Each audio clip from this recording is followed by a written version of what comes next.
તો આ જ વિષય પર ચર્ચા કરવા માટે અને માર્ગદર્શન આપવા માટે અમારી સાથે સ્ટુડિયોમાં હાલ ઉપસ્થિત છે આયુર્વેદિક ડૉક્ટર રાજલ વૈદ. સૌથી પહેલાં સ્વાગત છે આપનું રાજલબેન અમારા સ્ટુડિયોમાં. આભાર વિશાલી. જી, ડિસ્મેનોરિયા વિશે વાત કરી રહ્યા છો ત્યારે એ પ્રશ્ન પૂછવા માંગીશ કે બહેનોને માસિક આવતા પહેલા પીડાનો અનુભવ થાય છે, સૌથી પહેલા એ જણાવતો તો શું તે રોગ છે? વૈશાલી, આના એક બે પ્રકાર છે, પ્રાઇમરી ડિસ્મેનોરિયા અને સેકન્ડરી ડિસ્મેનોરિયા. પ્રાઇમરી ડિસ્મેનોરિયા એટલે એક પ્રોસ્ટાગ્લેન્ડિન નામનું શરીરમાં એક એવી ક્રિયા વ્યવસ્થા છે કે જેમાં પ્રોસ્ટાગ્લેન્ડિન એ લિપિડ કમ્પાઉન્ડ છે બોડીની અંદર, અને એ કોઈ પણ પ્રકારનો અવયવ, જેમ કે આપણે ગર્ભાશયની વાત કરીએ તો ગર્ભાશયને સંકોચ કરવું એટલે માસિકનો ફ્લોને બહાર લાવવા માટે તેમ, અને એવી જ રીતે બાળક જ્યારે બહાર આવતું હોય ત્યારે પણ પ્રોસ્ટાગ્લેન્ડિન નું સિક્રેશન થાય, સ્રાવ થાય.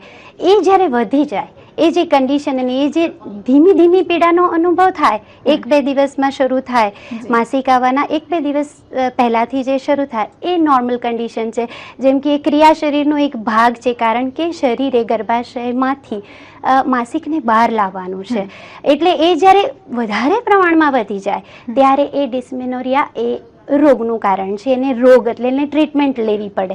અને સેકન્ડરી ડિસ્મેનોરિયા છે એ ગર્ભાશયમાં, જેમ કે ટ્યુમર છે, તો એ ટ્યુમર જેવા કેટલા ઘણી બધી સ્ટેજ છે. એટલે ગર્ભાશયમાં ટ્યુમર હોવું, પછી ઓવરીમાં એટલે કે અંડ કેન્સરની શરૂઆત થવી, એવા બધા જેમાં છે એ સેકન્ડરી ડિસ્મેનોરિયા છે. અને એ રોગ છે, મોટો રોગ છે એવું ઇન્ડિકેટ કરે છે. એટલે આપણે પ્રાઇમરી અને સેકન્ડરી એ રીતે ડિસ્મેનોરિયા લઈ શકાય. તો શું દરેક બહેનોમાં, દરેક સ્ત્રીઓમાં આ સમસ્યા જોવા મળતી હોય છે, આ રોગ જોવા મળતો હોય છે? હા, મેં કહ્યું એમ કે 50% જે લેડી છે એને 2 દિવસ પહેલાંથી માસિક ચક્રના 2-1 દિવસ પહેલાંથી ઉલટી ઉપકાનો થોડોક અનુભવ થવો, બેકમાં પીડા થવી, માથું જાણે કે ખાલી થઈ ગયું હોય એવું લાગવું, થાકનો અનુભવ થવો, પેટના ભાગને આગળના ભાગમાં પેઇન થવું. આ બધા જે લક્ષણો છે લગભગ 70% બહેનોને જોવા મળતા હોય છે. અને ખાસ કરીને જે કુમારિકાઓ છે, વર્જિન છે, એને થોડાક પ્રમાણમાં વધારે જોવા મળતા હોય છે, કારણ કે એમના જે જેનાઇટલ ઓર્ગન છે, અભ્યંતર અને બાહ્ય, એ થોડા કોમ્પેક્ટ રહેલા હોય છે, એટલા માટે. તો માસિક આવતા પહેલા પેટમાં ઘણી યુવતીઓને, ઘણી સ્ત્રીઓને દુખાવો થતો હોય છે, તો તેનું શું કારણ હોય છે? આ જ પ્રોસ્ટાગ્લેન્ડિન એ એક સ્ટેજ છે એ, અને એના માટે ખાસ કરીને એક વસ્તુ કરી શકાય કે મોટા ભાગે બેઠાડું જીવન, જેથી પ્રોસ્ટાગ્લેન્ડિન થોડું ઓછું સ્રવે છે. અને એના લીધે મેદ, કારણ કે પ્રોસ્ટાગ્લેન્ડિન છે એ લિપિડ કમ્પાઉન્ડ છે, એટલે જો વધારે મેદ પ્રમાણમાં હશે તો પછી જે સંકોચ થયો પ્રોસ્ટાગ્લેન્ડિનથી એ પછી થોડું વિસ્ફાર થવામાં વાર લાગશે. એટલે મેદનું પ્રમાણ વધારે હોવું, વ્યાયામનો અભાવ હોવો, તણાવ, ખાસ કરીને તણાવ, જેમ કે સામાજિક તણાવ છે કે પછી સાયકોલોજીકલ સ્ટ્રેસ છે, એ બંને પણ એટલા જ મહત્વના છે એની અંદર. આપણી સાથે કોલર જોડાયા છે દીનાબેન. હેલો. હેલો જી, આપનો પ્રશ્ન શું છે? મને માસિક 6 મહિનાથી બંધ થઈ ગયેલું છે. મારી એજ છે 45 છે. હેલો. જી હા. હવે મારી ઉંમર છે 45. 45 વર્ષની ઉંમર છે અને માસિક બંધ થઈ ગયું છે, એને મેનોપોઝ સ્ટેટમાં લઈ શકાય. અને એ મેનોપોઝલ કન્ડિશન છે, એટલે એના માટે પહેલાં તો કેલ્શિયમ તમારે ઓરલ ચાલુ કરવું પડે. અને હવે એ માસિક ગયું છે કે નહીં અને ખરેખર મેનોપોઝ આવ્યો છે કે નહીં, એના માટે સોનોગ્રાફી કરાવીને જોઈ શકાય. જી, આપણે આપણી ચર્ચાને ચાલુ રાખીએ. તમે આગળ જણાવ્યું સ્ટ્રેસ છે, વ્યાયામનો અભાવ છે, પ્લસ મેદસ્વીપણું છે, એ ક્યાંક ને ક્યાંક જવાબદાર હોય છે જે માસિક પહેલા પેટમાં દુખાવો થતો હોય છે તેના માટે. સ્ટ્રેસ અને મેદસ્વીતાપણું જે છે એને દૂર કરીએ અને વાત કરીએ વ્યાયામની, તો આજની જે લાઈફસ્ટાઈલ છે એમાં મોટે ભાગે સ્ત્રીઓની જે રૂટીન લાઈફ છે એમાં વ્યાયામનો અભાવ જોવા મળતો હોય છે. તો આનું કોઈ ઓલ્ટરનેટિવ ખરું? કોઈ વૈશાલી, બાળકીઓમાં અત્યારે જે રીતે ઓબ્ઝર્વ કર્યું છે કે 12 વર્ષ પહેલાં 14 વર્ષે માસિક ચક્રની શરૂઆત થતી હતી, 14-16 વર્ષે. હવે લગભગ 12 વર્ષ અને 13 વર્ષની ઉંમરે, એટલે સમજણ કરતાં માસિક ચક્ર થોડુંક વહેલું આવે છે. એક એ સમસ્યા છે. અને બીજું એક છે કે ટીવીની સામે જોઈને જમવું, જી એટલે પેટનો જે ભાગ છે, એટલે પહેલાં તો શું ખવાય છે એ નથી ખબર પડતી, બીજું કે વેફર જેવી વસ્તુઓ, ખાસ કરીને તળેલી વસ્તુઓ ટીવીની સામે બાળકીઓને માતાઓ જ આપતી જોવા મળે છે. એવા સમયે પેટ એબડોમન એરિયાની અંદર પણ ફેટનો વધારે જમાવો થાય છે અને સાથે સાથે એમ પણ ઓબેસિટી વધે છે. એના માટે વ્યાયામ કરવો જરૂરી છે અને એ વ્યાયામની અંદર ખાસ કરીને બટરફ્લાય નો વ્યાયામ, બટરફ્લાય જેવો વ્યાયામ કે જે થાઈના ભાગમાં, હિપના ભાગમાં અને એબડોમનના ભાગની અંદર બ્લડ સર્ક્યુલેશન વધારે, બંને પગને પકડીને આગળથી પાનીઓને પકડીને બે હાથે અને બટરફ્લાયની માફક પગ બેન્ડ કરેલા પગને ઉપર નીચે કરવાના હોય છે. તો એ સૌથી સારો વ્યાયામ છે આના માટે. જી, વ્યાયામ પર આપણે વિગતવાર વાત કરીશું. હાલ આપણી સાથે કોલર જોડાયા છે. પજુબેન, હલો. હેલો મેડમ, મારી ઉંમર 32 વર્ષની છે જી અને મને છે ને બ્લડ માસિક નહીં આવતું. 32 વર્ષે માસિક ન આવવું એને સેકન્ડરી અમેનોરિયા કહેવામાં આવે છે અને એના પણ ઘણા બધા કારણો હોય છે અને ખાસ કરીને તમારા શરીરની અંદર ઈંડું બહાર પડવાનું બંધ થઈ ગયું હોય એ, અથવા તો તમારા શરીરમાં 2 પ્રકારના હોર્મોન હોય છે, ઇસ્ટ્રોજન અને પ્રોજેસ્ટ્રોન. એ જે પ્રકારના હોર્મોન જે માસિક ચક્રનું નિયમન કરે છે એમાં કોઈ ફેરફાર થઈ ગયો હશે. આ બંને કારણોને માટે ખાસ કરીને તમારે બંને હોર્મોન્સના સ્ટડી કરાવવા જોઈએ અને એક વખત સોનોગ્રાફી કરીને જોવું જોઈએ કે તમારું ઈંડું બહાર પડ્યું છે કે નહીં, અને એના માટે માસિક ચક્ર નિયમિત થાય એના માટેની જે દવાઓ છે એ લેવી જોઈએ. જી, આપણી ચર્ચાને આપણે ચાલુ રાખીએ. આપણે વ્યાયામની વાત કરી, એની વિગતવાર વાત આગળ કરીશું, પણ એ પહેલાં વાત કરીએ સ્ટ્રેસની, તણાવની. તો તણાવ પણ જાણે આજની રૂટીન લાઈફમાં એક હિસ્સો બની ગયો છે. મોટાભાગની સ્ત્રીઓ તેનાથી પીડાતી હોય છે. તો આવામાં શું કરી શકાય? વૈશાલી, આની તણાવની અંદર ખાસ કરીને મેડિટેશન, બચ્ચાને પ્રાર્થના, કારણ કે બાળકોને મેડિટેશન વિશે એટલી બધી ઊંડાણમાં સમજણ આપવી મુસીબત હોય છે, એટલે શરૂઆતથી જ બાળકીઓને પ્રાર્થના કરવાની એક ટેવ પાડવી જોઈએ. આપણા હિન્દુઇઝમમાં ખાસ કરીને પૂજા જે હાથ દ્વારા થતી હોય પણ એમાં જે ઇન્વોલ્વમેન્ટ માનસિક હોય એ પણ એટલું જ જવાબદાર રહેતું હતું. એટલે 1 કલાક કે અડધો કલાક એ પોતાની સાથે સમય કાઢી શકે. એટલે ખાસ કરીને તણાવ માટે પ્રાર્થના, પૂજા, મેડિટેશન અને પ્રાણાયામ પણ એટલું જ જરૂરી બને છે. નેક્સ્ટ કોલર આપણી સાથે જોડાયા છે, મનીષાબેન. હલો. હેલો. જી, શું પ્રશ્ન છે આપનો? જી, મારો પ્રશ્ન એ છે કે મારા વર્ષ 18 વર્ષ થયા છે અને જ્યારે મને માસિક આવવાનું હોય છે ત્યારે જી હા, મને માસિક આવવાનું હોય છે ત્યારે મને પેટમાં દુખાવો બહુ જ રહે છે આખો દિવસ, અને આમ જોવા જાવ તો 2 દિવસ સુધી. અને આમ વામિટ જેવું ને બધું થાય છે. તો શું બધું સામાન્ય છે કે પછી કઈ બીમારી કે એવું કંઈ? બસ આ અત્યારે જે વાત કરી રહ્યા છે એ જે ડિસ્મેનોરિયા કહેવાય છે, અને એમાં ખાસ કરીને 15 દિવસ એટલે માસિક ચક્રના 15 દિવસ પહેલાંથી તમારે એવી મેડિસિન લેવી જોઈએ જેમ કે ત્રિફલા છે, હરડે છે, કોઈ માઇલ્ડ લેક્સેટિવ લેવી જોઈએ જેથી તમને કબજિયાત ન રહે. બીજું કે માસિક આવવાનું હોય એના 2-3 દિવસ પહેલાં જ શરીરના આગળના ભાગે એટલે કે પેટના ભાગે ગોળાકાર ક્લોકવાઇઝ કોઈ પણ તેલનું તમે માલિશ કરો અને ત્યાં પછી એ જ જગ્યાએ ઇલેક્ટ્રિક બેગનો શેક અથવા તો ગરમ પાણીનો શેક લો. ખાસ કરીને કુંવારપાઠું એક એવું છે કે જે તમે રોજ 1 ચમચી 15 દિવસ પહેલાં લેવા માંડશો તો જે ડિસ્મેનોરિયાની કમ્પ્લેન્ટ છે એ ઓછી થશે અને દવાની અંદર તમે ત્રિફલા ગુગળ લઈ શકો છો. જી રાજવીબેન, તો આ જ વિષય પર આપણે આગળ ચર્ચા ચાલુ રાખીશું. હા, વેલકમ બેક. તો મહિલાઓના માસિકને લગતા પ્રોબ્લેમ ડિસ્મેનોરિયા વિશે આજે હેલ્થ શોમાં વાત કરી રહ્યા છે અને ડૉક્ટર રાજલ વૈદ આ વિશે માર્ગદર્શન આપી રહ્યા છે. રાજલભાઈ, ડિસ્મેનોરિયાના કોઈ ઘરગથ્થુ ઉપચાર ખરા? હા, મેં જેમ કહ્યું એમ તેલનું માલિશ કરવું એ એક ડિસ્મેનોરિયાનો ઉપચાર છે. બીજું કે જ્યારે વોમિટ થતી હોય અથવા તો વોમિટિંગ સેન્સેશન થતા હોય ત્યારે એક તો ખાલી પેટે તળેલો ખોરાક ન લેવો બિલકુલ, જેથી કરીને એસિડિટી જે થઈ જાય એનાથી પણ વોમિટિંગ સેન્સેશન વધી જતા હોય છે, એટલે એ એક ના કરવું. શતાવરી જેવા કન્ટેન્ટ લેવા, સવારમાં 1 ચમચી શતાવરી લેવાથી નોર્મલી જ્યારે આવી સિચ્યુએશન હોય અને વોમિટિંગ સેન્સેશન થતા હોય તો એ રોકી શકાય છે.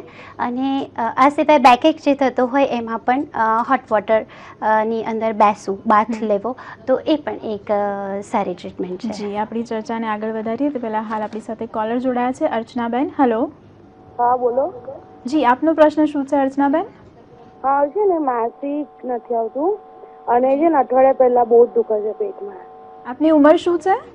પગ ફાટે છે ને, બોડી વધે છે, માસિક નહીં આવતું. જી, આપની ઉંમર શું છે અર્ચનાબેન? 23 યર્સ છે.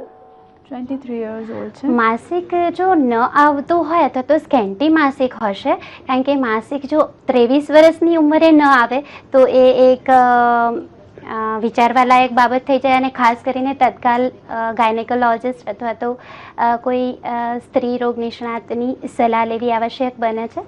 અને તેમ છતાં જો સ્કેન્ટી માસિક આવતું હોય એટલે કે જે ડ્રોપ કરીને માસિક આવતું હોય તો એવા સમયે પણ હોટ વોટર બાથ ઉપયોગી બને છે. કુમારી આસવ જે આવે છે એ પણ બહુ સારું વર્ક આપે છે. જી, આપણે ઘરગથ્થુ ઉપચાર વિશે તો વાત કરી, પણ મેડિકલ ટ્રીટમેન્ટ શું છે આ કિસ્સામાં?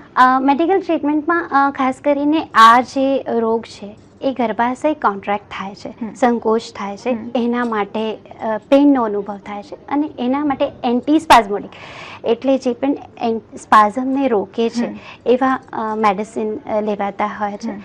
એન્ટીસ્પાઝમોડિક મેડિસિન લેવાતા હોય છે એની અંદર. અને ખાસ કરીને એન્ટીસ્પાઝ કરીને આવે છે, મેટલ સ્પાઝ, એ બધા સાયક્લોપામ છે, એ બધી મેડિસિન આની અંદર યુઝ થતી હોય છે. જી, આ તો દવાની વાત થઈ, પણ જે તે રોગ થાય એના પહેલાં જ એને ટાળવું હોય તો શું કરી શકાય? લાઈક પ્રિવેન્શન કઈ રીતે કરી શકાય? હા, prevention is better than cure.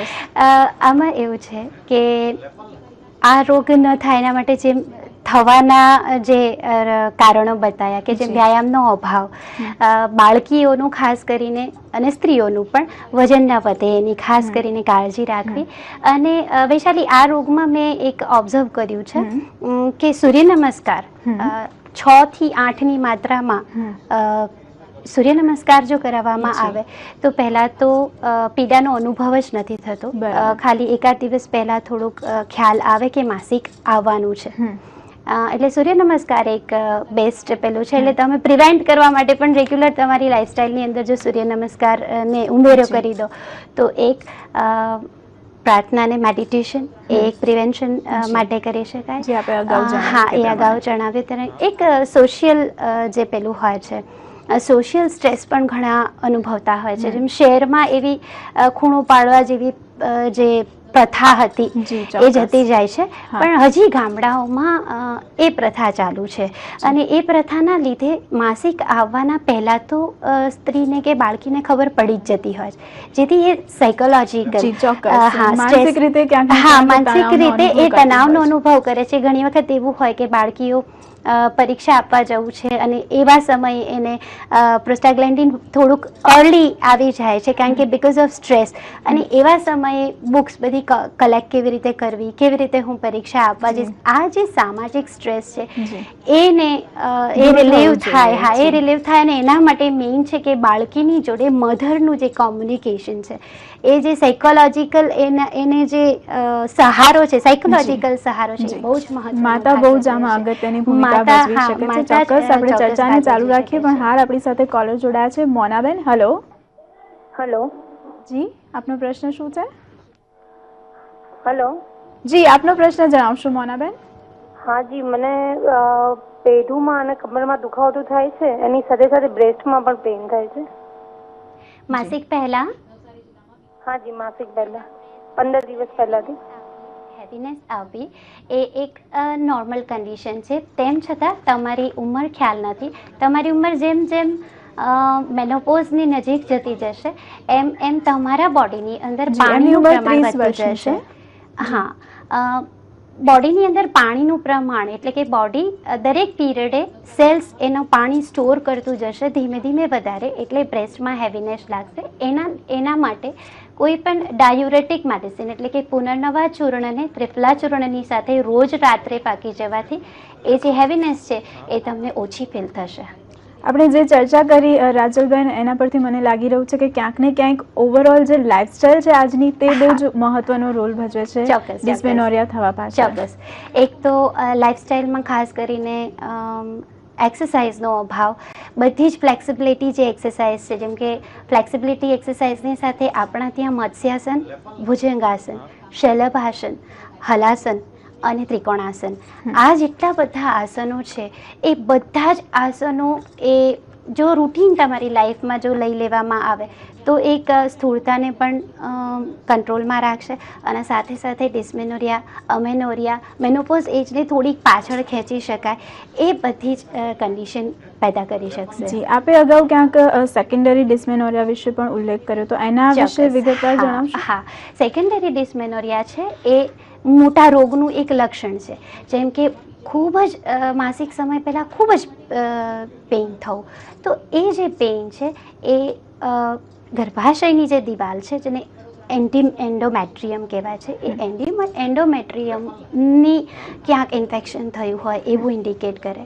ગર્ભાશયની દિવાલની બહારની બાજુ કોઈ ગાંઠ હોય, ફાઇબ્રોઇડ હોય, એનું ઇન્ડિકેટ કરે. ગર્ભાશયની અંદર, ગર્ભાશય શરીરની અંદર કોઈ મોટી ગાંઠ કે ટ્યુમર હોય, ગર્ભાશયની ટ્યુબ છે એ બ્લોક હોય અથવા એમાં કોઈ ઇન્ફેક્શન હોય, સેક્સ્યુઅલ ટ્રાન્સમિટેડ જે ઇન્ફેક્શન હોય, શારીરિક સંબંધો બાંધવાથી જે ઇન્ફેક્શન લાગુ પડ્યું હોય એને ઇન્ડિકેટ કરે. આ જે બધા ઇન્ડિકેશન કરે એટલે ત્યારે તાત્કાલિક ડૉક્ટર પાસે જવું જોઈએ. પહેલાં તો ખાસ કરીને સોનોગ્રાફી કરાવવી જોઈએ, જેથી કરીને ખબર પડે કે કોઈ ગાંઠ કે ટ્યુમર તો નથી. આ એ સેકન્ડરી જે ડિસ્મેનોરિયા છે એ કહી શકાય. જી, આપણી સાથે કોલર જોડાયા છે. અર્ચનાબેન, હલો. જી, શું પ્રશ્ન છે આપનો? હા, મારી ઉંમર 33 યર્સની છે અને મને અત્યારે માસિક આવતું જ ના હોય ને એવું છે. હા, એને સ્કેન્ટી પીરિયડ્સ, હા સ્કેન્ટી પીરિયડ્સ કહેવાય છે. અને સ્કેન્ટી પીરિયડ્સની અંદર તમને મેં કીધું એમ હોટ વોટર બાથ એક એ લેવાનો છે અને ખાસ કરીને કેડના નીચેના ભાગમાં બધી જ જગ્યાએ માલિશ અને શેક કરવા જોઈએ. અને દવાઓની અંદર કન્યા લોહાદી, રજા પ્રવૃત્તિની જેવી દવાઓ લેવી જોઈએ. અને બીજું કે પુષ્પધનવા કરીને જે રસ આવે છે, જે ઓવ્યુલેશન કરવા માટે બહુ જ જવાબદાર હોય છે. ઓવમનો સ્ટડી કરાવવો જોઈએ કે ઓવ્યુલેશન આવે છે કે નહીં, અને એ સ્ટડી કરાયા પછી દવાઓ શરૂ કરવી જોઈએ ચિકિત્સકની સલાહ લઈને. જી, ડિસ્મેનોરિયા વિશે આજે જ્યારે આપણે વાત કરી રહ્યા છીએ ત્યારે એ પ્રશ્ન પણ પૂછીશ કે કેટલું જોખમી ગણાવી શકાય ડિસ્મેનોરિયાને? ના, જોખમી નથી. એક તો મેં કીધું એ એક સ્ટેટ છે, એક શરીરની ક્રિયાનો એક ભાગ છે કે માસિક આવવાનું છે.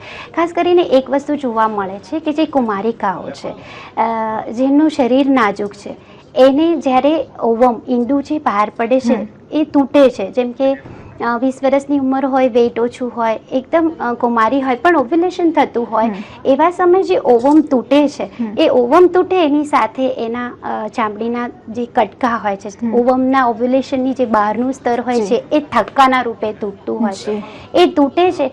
કુમારી છે એટલે એને નીકળવા માટેનો પાથ સાંકડો છે, એ પાથ સાંકડો છે એટલે પેઇન વધારે થતું હોય છે. એટલે વધારે પેઇનમાં બૂમાબૂમ કે ઓહાપો કરવાની કે એનાથી બહુ મોટો રોગ થઈ શકે એવી કોઈ જરૂર નથી, એ કંઈ જોખમી નથી.